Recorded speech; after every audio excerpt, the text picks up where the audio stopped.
चुनाव का अर्थ सब में किसी अच्छे को चुनना और राजनीतिक में भी यही है कि जनता ने जिन्हें सबसे ज्यादा उचित समझा उसे ही जीत का ताज यानी कुर्सी पर बैठा है। लेकिन आज राजनीतिक के बदलते परिदृश्य में आप चुने भले ही जिसे हो, लेकिन शाम दाम दंड भेद से परिणाम कुछ और ही सामने आता है। वहीं प्रदेश में आगामी निकाय चुनाव से पहले और महापौर चुनाव के लिए नियमों में बदलाव के बाद सियासत में हॉर्स ट्रेडिंग यानी राजनेताओं की दिशा दशा बदलने का सिस्टम चर्चे में है। दरअसल भारतीय जनता पार्टी में हॉर्स ट्रेडिंग सांसदों और विधायकों को प्रलोभन से जोड़ कर किया जाता है, जब किसी फायदे के लिए या किसी सरकार को अस्थिर करने के लिए सांसद या विधायक पाला बदलते हैं। अब हॉर्स ट्रेडिंग कहें या लोकतंत्र के लिए सबसे बड़ा धब्बा मतलब एक ही है। जनता पूरे तन मन से वोट कर अपने लिए जनप्रतिनिधि तो चुन लेती है, लेकिन सियासत की सबसे बुरा पहलू सामने आ जाता है और पैसे, पद, लोभ या डर के कारण नेता दल बदल लेते हैं।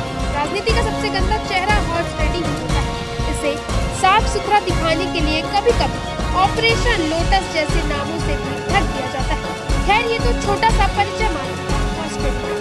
अब आपको बताते हैं इसका संदर्भ छत्तीसगढ़ से इसलिए जुड़ा है क्योंकि बीजेपी के तर्रार नेता अजय चंद्राकर ने हॉर्स ट्रेडिंग का जिक्र किया। वे पूर्व मंत्री और मौजूदा विधायक ने कहा है कि प्रत्यक्ष चुनाव सबसे सही चुनाव है। अप्रत्यक्ष चुनाव में हॉर्स ट्रेडिंग होती है। लोकतंत्र की चोरी कांग्रेस ने की। भूपेश बघेल ने हॉर्स ट्रेडिंग के चलन की शुरुआत की। हॉर्स ट्रेडिंग को लेकर बीजेपी विधायक का बयान तीखा है। आरोप पूर्व सीएम भूपेश बघेल पर है, क्योंकि पिछली भूपेश सरकार ने ही कई सालों से चले आ रहे मेयर और नगर पालिका अध्यक्षों से चुनाव कराने वाले फैसले को प्रत्यक्ष से बदलकर अप्रत्यक्ष प्रणाली से कर दिया था।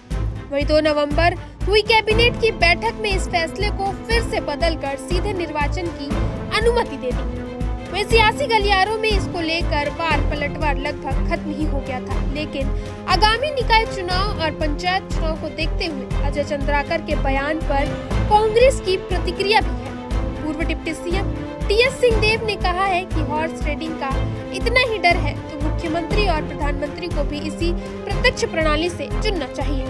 देश की राजनीति हो या छत्तीसगढ़ की सियासत, देर सवेरे बातें खुलती है। पिछले साल हुए विधानसभा चुनाव को ही देख लीजिए। कई ऐसे नेता सामने आए जिन्होंने पद के लालच में दल ही बदल दिया। अब आज बीजेपी विधायक अजय चंद्राकर के आरोप, उसमें टीएस सिंहदेव का बयान कहीं न कहीं ये दर्शाता है कि बातें साफ सुथरी होनी चाहिए, भले ही राजनीति गंदी हो।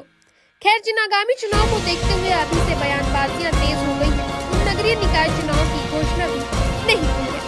अब देखना दिलचस्प होगा कि हॉर्स ट्रेडिंग के ये आरोप आखिर किसकी असलियत होती है और नेताओं के कितने